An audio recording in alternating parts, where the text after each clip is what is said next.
Select Africa TV update igama lami ngiusinenhlahla kuma update namhlanje sikhuluma no Mr PP Nkwanyana Ward 14 councillor noma ke engakagcotshwa kodwa ke ibalo seyiphumile kwavela ukuthi iqembu inkatha Freedom Party ilona ke esilithathe le ward esengaphansi komkhandlu wasenkandla. Le ward lapho ke kudabuka khona umnumzana uJacob Zuma owayengumangomeli wezwe la khona la eNingizimu Afrika. Kanti ke esikhathini esedlule emahlandla nje amabili bekade kuphethe lona iqembu leANC. Kanti kulonyaka zishintshile izinto njengoba ke ishintshile kakhulu khona la esifundazweni sethu saKwaZulu Natal.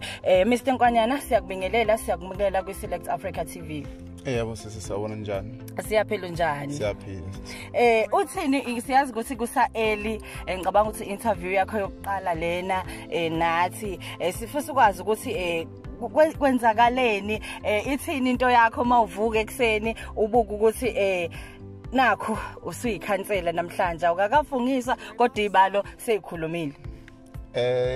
Into yami okwamanje angakakholwa nami kube sengathi ngisaphupha ngoba makuqhamuka umuntu ethi ikhansela ngiqalazi ikhansela lami emva kwami ngisathukile.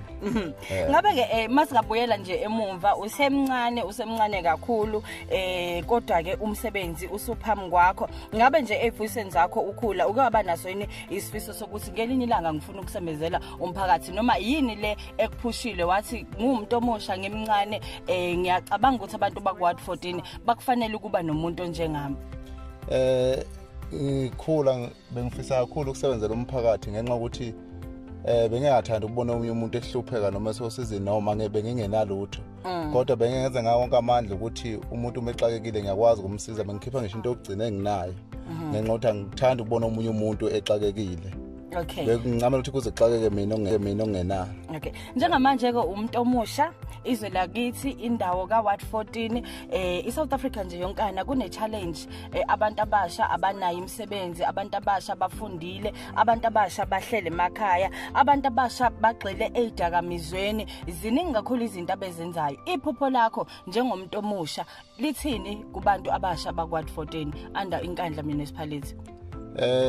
Iphupho lami kakhulukazi Ward 14 bengithanda ukuthuthukisa intsha osomabhizinisi kakhulukazi ngisondele eduze kwabo sibonthi yini esingayenza ukuthi bekwazi ukuthuthukela bekwazi njengoba bona sebeyona amabhizinisi ukuthi yiphi indlela bengenza ngayo ukuze kwazi ukuqasheka intsha. Ikakhulukazi intsha kunentsha egcile kakhulu kuma drugs.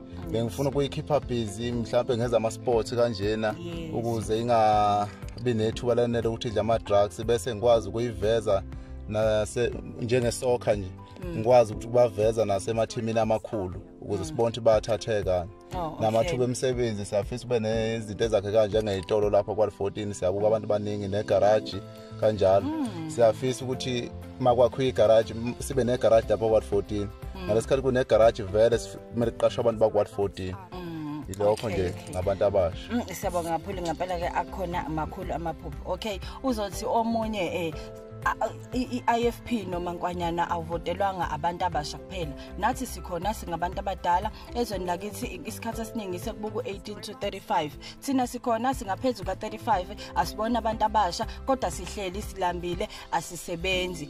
Ngabe bona ikupho bacabangele khona? Kubantu abadala kukhona abantu abadala asebekhulile kodwa abakwazi ukuzenzela izinto zezandla.